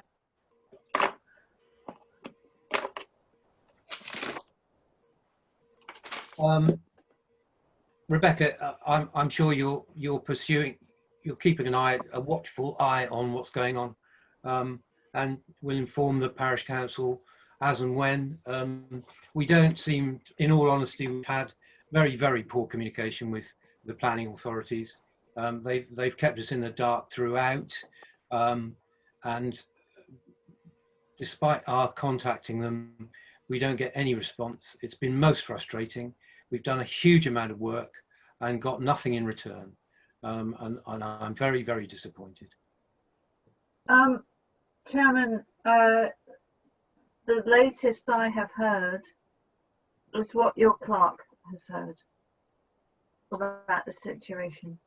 And if you as a council would like me to pursue that further, sadly, I really do think it is sad that when it comes down to me putting a nudge on, yeah, it helps. It shouldn't. No. Because I think that as a council that you have the right to get the same information as I do. If you haven't received the same information as I have done on this situation, then I will absolutely take that forward first thing in the morning. But I did think that you had had what I had received. Well, Rebecca, as I think you are aware, I had a conversation with Chris Thompson a little while ago. He requested. Hello? It's Jane. Jane. Yeah, it is. It's Jane the clerk. Hi. Hello. He asked me to keep what he told me confidential, which I did. I did ask him to let me know when it would be all right to inform my chairman, and he said to give the letter time to get to the owners of the coach and horses. Yeah. Which I did. Since the beginning of this week, I've been trying to get in contact with Chris to say, is it all right now to inform my chairman of what's been going on? Regrettably, I've had no response from him. And yes, you very kindly have forwarded me a chain of emails which confirmed the conversation that I had with Chris Thompson, but I have not heard from him directly. And only because you sent those through to me at 8:30 this morning was I able to pass them on to my chairman. So, you know, there is some information that we have, but it's only through your kindness and your diligence that we are in a position to have any information whatsoever. So, apart from that one conversation I had with Chris. So do you now need me to update the council on what I have received? Yes, please. Right. If you're happy, David. Sorry, I should ask David, are you happy for that? Yeah. Well, yes, because all we've had so far is your notes, which were second hand, noted down on after a telephone conversation. We've had nothing concrete at all. So yes, please, Rebecca. As far as I'm aware, and forgive me because I'm not a planning person at all. I'm not very good at it. Because I've done the whole situation and planning just as you do, a nightmare. But to update you on the meeting tonight, from what I understand is that inspectors went in, enforcement officers went in to see what was being carried out at the property, and they found that there was issues, things going on that had not got planning permission. They have written to the property owners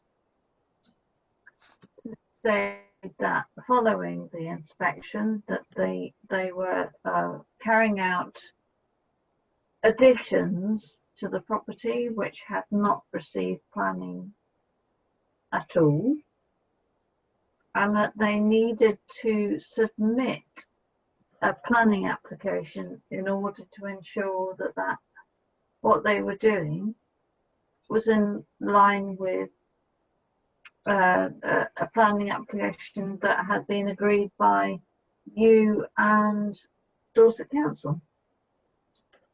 Now, at this status, they were given, I believe from memory, it was 28 days to Indeed. Submit that planning application. Therefore, we are waiting to receive that planning application in order for the parish council and the Dorset Council Planning Committee to agree to them, in order for those amendments to the property to be agreed. In the meantime, one would believe that all works would be stopped because there is no planning for what the property has been doing in the meantime, because there is no planning. The village has suffered, according to various minutes, a lot of retrospective planning applications just being passed through. Now, I don't think that is correct, and it shouldn't be that retrospective planning should just sail through just because somebody's decided to do something and then go for retrospective. And in this case, the applicants, or rather the persons who were carrying out build and all sorts of works, they have been requested to put forward a planning application that has to be agreed by the parish council, and then or not, it will be passed through to the planning committee of Dorset Council.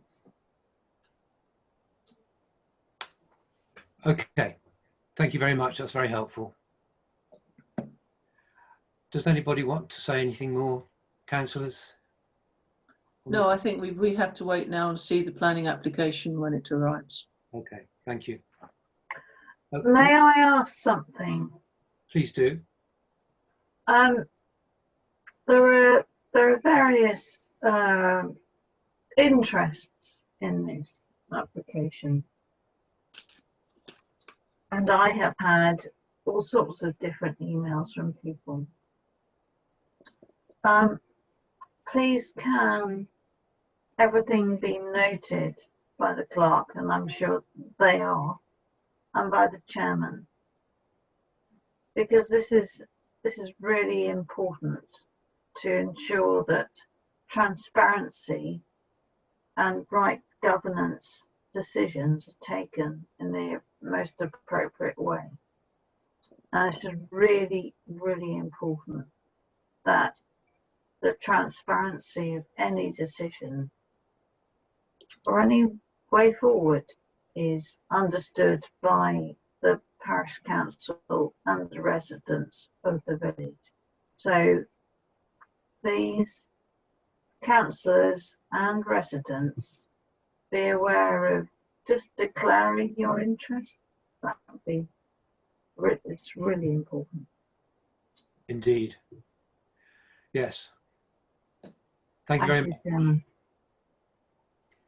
Any other comments? Okay, I'm going to move on. Finance, Jane? We have two bits of finance to look at tonight. One is the approval of the 2019-2020 annual accounts. These were done and they were audited by, thank you very much, Angela Gillingham, for doing the internal audit for us. I've forwarded to all the council a copy of the audit report and also the accounts for the year. Basically, the total income for the year was £8,000 and the total payments for the year was £1,232. So the balance on the 31st of March was £6,799.68. And I don't know if any of the councillors have any questions about the accounts. That seems quite a large surplus. It is. I mean, I think the reason we have a large surplus is because when the split came from Cheddington, and Vicky, if you're still there, you can probably help me out with this. We were transferred £8,000 from that, which was sort of a start-up for the new South Perrott Parish Council. Yeah, that's right, Jane. That it's the reserves from the old PAPC, Perrot and Axe Parish Council, the joint parish council, who had been over a number of years slowly building up their reserves. And the split was dictated, the split of funds was dictated by Jonathan Mayer at Dorset County Council on a complicated kind of proportion of electors in Cheddington and South Perrott. And in fact, you haven't actually had quite the last of the money yet. There's probably about another £200 to come when Perrott and Axe, the Perrott and Axe Parish Council bank account is wound up when Cheddington finally holds its resolution to cease being a parish council. It is, as you say, Jonathan, a relatively large amount, but the guidance these days is to build up a small reserve as and when you can, particularly for things like village enhancement and any other schemes that you might decide that you want to fund, footpaths and so on. So, Jane or Vicky, but probably Jane. So, what is our typical income per year as part of the precept? For the precept, just bear with me 1 second. We get it comes in two parts, and we get just short of £2,000. We get nearly £4,000 of precept. And our expenditure last year was. Well, you didn't have a full year because you only started in November, so your year ran from November to March. So your budget, if you remember in November, you set your budget at exactly what you expected your expenses to be for the year, which was £3,863 or something off the top of my head. So you didn't build in anything to build reserves, although you did put in a small amount, I think, for village enhancements, which you probably tonight committed to spend. Okay, that's fine. That's all. As long as we've not yeah, we're not over budgeting and setting the precept too high, but it doesn't sound like we are. No, you set your budget at exactly what we forecast as best we could at that point, bearing in mind you'd been a parish council for about 3 weeks at that time. What we expected the expenditure to be. When Jane sets it, a provisional budget in November this year will be far more accurate, because she'll have kind of a better idea of what running costs are going to be. You decided not to put anything into reserves because you knew you had some money coming from the old PAPC fund. Yeah, that's fine. Okay, thank you. Anybody else got any questions on the annual budget? No, not me. Don't forget the governance statement. The governance statement. Vicky, I've only got the internal. That's the one. That's the one. So that has to be approved first, and then the accounts. Okay, thank you. So could I have the annual internal audit report approved, please, having all seen it? Yes. Yes. Approve. Okay, and that was that by David and B. Approve. B. B. Thank you, B. All right, and what about, and moving on then to the annual accounting statements, are they accepted by the council, please? Yes. Yes. Yeah. David, I don't know whether you're possible for you to sign the accounting statement you might have in front of you. If not, we will speak tomorrow and I will come down and get that signed. Yeah. At this stage, you are supposed to be signing that. Yeah. Right. And the full details of these reports will be on the website shortly. I'll be in touch with you, Jonathan, to get them up. Yep. And they'll then go on for the external audit as well. Because we are a new council, they have to be done externally for a number of years. Thank you. The second financial matter was on the latest status of our council, and this was done just at the end of June. And again, you have had the documentation through for it. Since the last meeting, or since the 1st of May, payments out have totaled £965.24. Most of that has been on the clerk's payment. There's a couple of subscriptions and some training and some website expenses. The income during that period has been the £4,000 from the Perrot and Axe and the first part of the precept, which takes us to a total of £5,981.51. So the bank balance at the current moment is £7,979.59. Are there any questions on that I can help with? No, not for me. No. Nope. Fine. Thank you very much. Thank you, David. Okay. Moving on to item 10, matters report items for the next meeting. It's forced to me to start this one. The Parish Council notice board in the Pound collapsed, and Yvonne and James very kindly put it back together again. A bit of a job to do because it was literally falling apart. I think it's time that we spent some money on a new one. I've always harboured a slight dream that as part of the Parish Council notice board, we should also have something to welcome visitors to the village. I don't know whether you can see this. If I put this in front of your screen, it's no, you can't. Can you see it?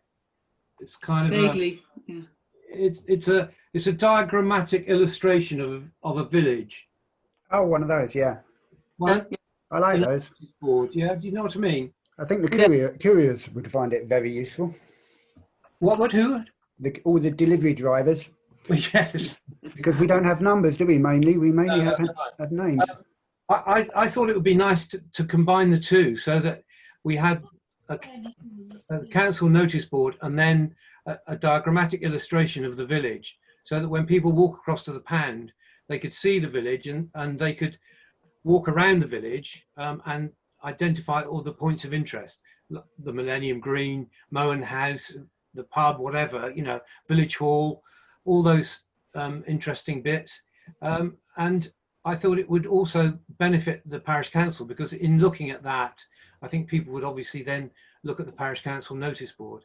So I don't know whether you think that would be a good idea or an interesting idea. I think it's a lovely idea. I think we should get some prices, and I think B Okay. wants to talk. Thank you. B? Yeah, it's a really good idea. It is a lovely little village, and it's a shame that we don't highlight that in terms of, you know, the walks that you can go around the village and the you know, bits of interest like the church, and the surrounding areas that you can walk around. I think we don't appreciate it because we live here, and after a while we just take it for granted. But an outsider coming in, you know, it's magnificent, really. Okay, thank you. I'll Yes, hold your question, Rebecca, for a while, okay? Until I've dealt with this bit. Any other comments on that? I'll get some prices then, and at the next meeting we can discuss it further. Okay. Thank you. I just wanted to mention the newsletter only very briefly.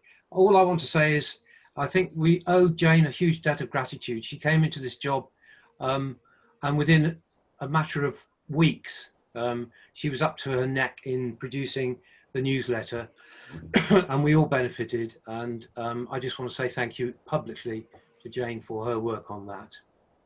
Thank you, David. Now, the other thing I want to mention is the A356. Why not?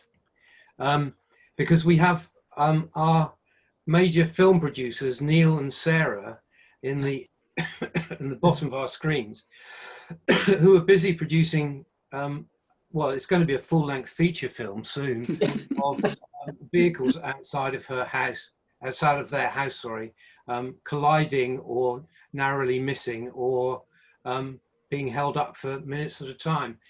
Neil and Sarah, have you got anything that you would like to say about the problem down at Picket Lane? Not really. I think everybody's probably aware of the accident. It was mentioned earlier with the chap on the bike who unfortunately broke his arm. But you know, I just think there's just too much traffic. It's only going to be worse over the next period of time with all of these the potential work on the solar farm and up at the reservoir. So yeah. I think it's a problem that's not going to get better unless something's done. You know. It's getting worse. It's been brought up lots of times before about how we can control speed and volume of traffic through the village, but you know, there's never been a solution. No. I did wonder whether it would be of any value to hold a meeting specifically to do with the pinch point in the road. I don't know whether you think that's a good idea or a bad idea. Chris Dale has contacted Rebecca about the road, and Rebecca's reply was completely understandable, saying that the last time this issue was raised, the council did have some money for electronic signalling, but since then that money is gone, obviously. So the chances of having any electronic control is very unlikely. I'm right, aren't I, Rebecca, on that? Am I live? I can't. Yes, yeah, we can hear you. Yeah, it's really sad, Chairman. There was an opportunity for the village to do absolutely and have what was about £20,000 worth of electronic controls, getting the right solution through the village, control the speed, control the access. And the village in the end said no. And that was, as you know, Chairman, it was like, oh my goodness, what else can we do? Yes. We got the money, we got the visual displays, we got the ability to control the speed, but the village said no because it didn't look very nice. And as you know, I have been in communication with one of the residents about this matter. I think the only way you can do this is to actually you've got get a speed watch and Yeah. get 20 miles per hour. That's the way to do it. I sort of don't know what happens when all of you who are so concerned go out to the village and they also know that's not going to look very visually nice. Well, it's not going to look very visually nice. But you have an A road, well, a B road, but it is an A road actually. Yeah. Sad. Well, it wouldn't be a South Perrott Parish Council meeting without talking about the A356, would it? But I don't know whether, does anyone have any ideas or suggestions that we could take to a meeting, or is it worth having a meeting, or do you think that's futile? I don't know. I'm at a loss. I think Vicky mentioned it. Speed watch. Get speed watch. Speed watch, yeah.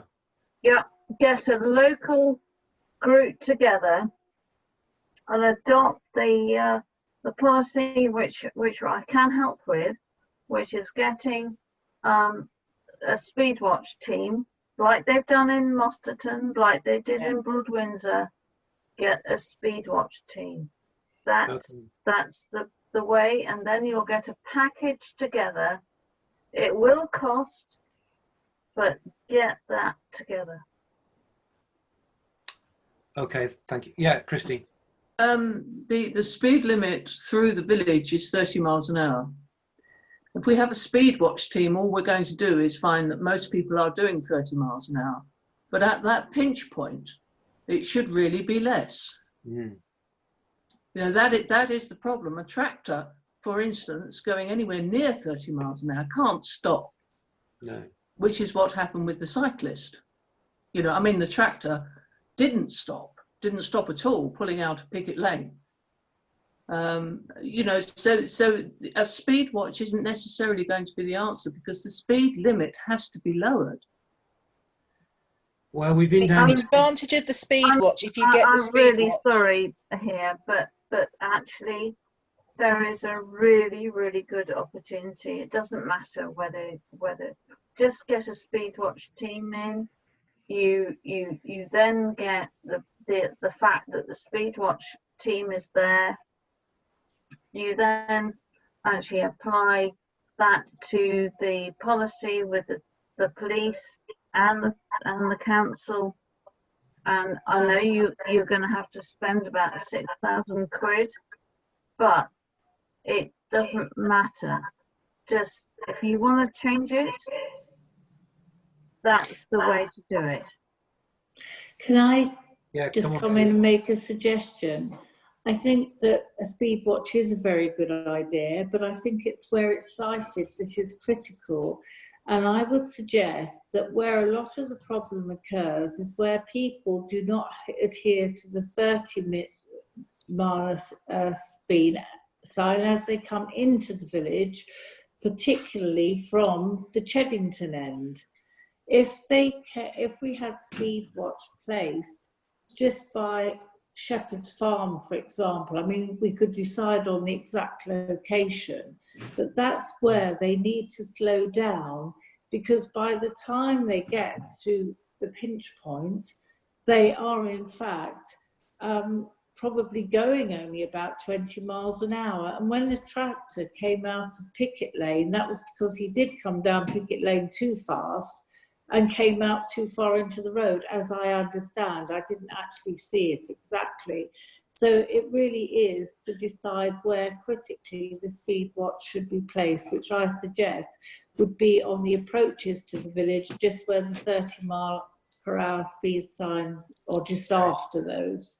Well, let's get the thing organised first, and then we can talk about where it's sited. James, you wanted to have a quick word, and then Rebecca. Yes, I did. Specifically about that tractor incident. My son witnessed the accident. He was out playing with a girl from the village, and the tractor was edging out. The cyclist came down the hill at extortionate speed. Yeah. Yeah, but the traffic. Well, anyway, let's not get into. I mean, it's a tragic thing, but if the bike had not been doing over 30 mile an hour, which a road bike will do easily coming down a hill, it might not have happened. He might have been able to react. Well, As for the injury, I don't know, but he got up and walked away, according to my son and Iskala. Yeah, he did. Well, we saw the film anyway. Rebecca, I can see that everybody is very involved about certain pinch points in the village. That there is a way to get a 20 miles per hour limit put in. You've seen it in Broad Windsor. It's coming through various villages. Just get a speed watch sorted. Please don't get into different areas, but if you can get some volunteers with the police, and I'm sorry that Alex wasn't here today, but there might be somebody else, and I'll help you with that. But just start that process, and you'll get that 20 miles per hour. I'm not sure whether that's the answer for the village. I thought the answer a long time ago was the visual display, but it was rejected. So I'm just saying, look at what's happened in Mosterton. They've got it. Just look around and just work together and get a team that can start the process of actually monitoring some of the speed. Okay, thank you. You will sadly find it's not as fast as you think it is. No, I know. No, that's true. You're absolutely right. Yeah. Anyway, okay, that is certainly something that we will pursue in turn for the next meeting. I've had my little chat. Clark, update on email sign up. Yes, I did ask in the last newsletter if people would be prepared to receive further emails from the council, and I desperately encourage people to do so, but we haven't had a huge take up. Jane, can you give us the figures? Yes, certainly. There are about 110 households in the village. And when we were sending out the newsletter, sending it out by email, we were sending out about 100 addresses. Some of those, of course, were going to the same household, but there were about 100 going out.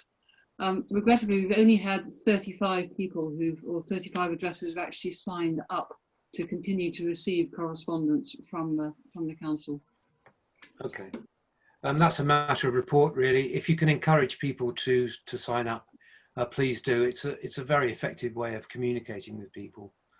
I know that there's also a Facebook page and so on. The more straightforwardly we can communicate with the village, I think the better, really. That's something that I would really want to encourage. Okay, thank you. Can I go round? Christine, have you got any items? No, nothing. Jonathan? No. Yvonne? No. B? Has he gone? He's gone. Has he gone? He has, yeah. He's gone, okay. Date of the next meeting, Jane. The date of the next meeting, Thursday, the 10th of September. Thursday, the 10th of September. Let's hope that we can meet together. Oh, sorry, Rebecca. Yes, you wanted to talk about governance. Yeah, just you've done really well in that. Loads of you are now got a councillor email address. It'd be really helpful, and you should get councillor email addresses so that everybody on these types of calls, and quite frankly, we're going to be virtually meeting for a very long time, I think. So, Jonathan, just, it'd be nice to actually know who the councillors are, because I can't see. Everybody has a councillor email. It's always. But they're not using them. They're not using them on Zoom, and I'll send out some instructions on how they can Thank possibly you, change Jonathan. That would be really, really helpful because of transparency. Because you should be recording this meeting. We are. And it's not obvious. It who is. a Well, councillor. I've got a little red dot saying recording against mine. Oh no, it's not obvious who's a councillor though. Oh, I see Yeah. what you mean. Oh, right. Okay. Yeah. So, Jonathan, thank you for that. You're welcome. Because I can't see who. I know who are councillors, but others won't. No. And that's important. Yes, indeed. I don't know about you, but I'm getting very thirsty. Public discussion to raise items for future agendas. Sue? No? This isn't an item for a future agenda. It's just picking up on your point of the newsletter. Can I say it was very good to have that newsletter? I have signed up for the information to come through, but also just to let you know, we will be producing the Pump and Pound to cover August and September. And we will be asking for items. We'll send out an email separately because it's our village newsletter, which covers Cheddington as well as South Perrott. People have asked for it still. And we would like items by the 23rd of July. We also will continue to publish the names of the parish councillors, the parish council's website address as information, because as you know, we hand deliver it to every household in the 2 villages. So whether they have, internet access or not, they get a hard copy. So just to let you know for information really, and also, of course, if you want anything included, please send it to either Dave Skelly or myself, and I know you will have my contact by email details. Thank you, Sue. Anyone else?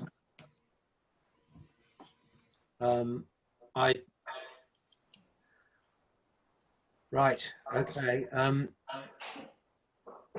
It's been a very long meeting, and I promised everyone when we started this parish council that they would be short.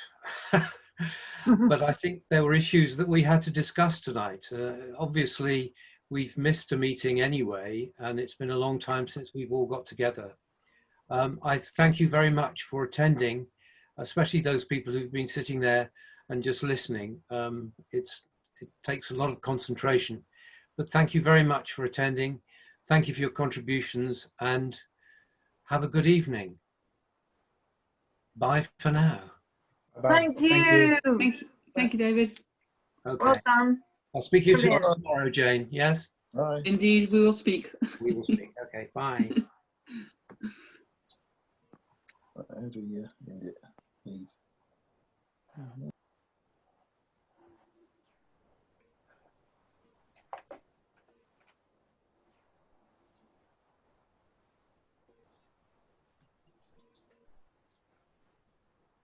Hello.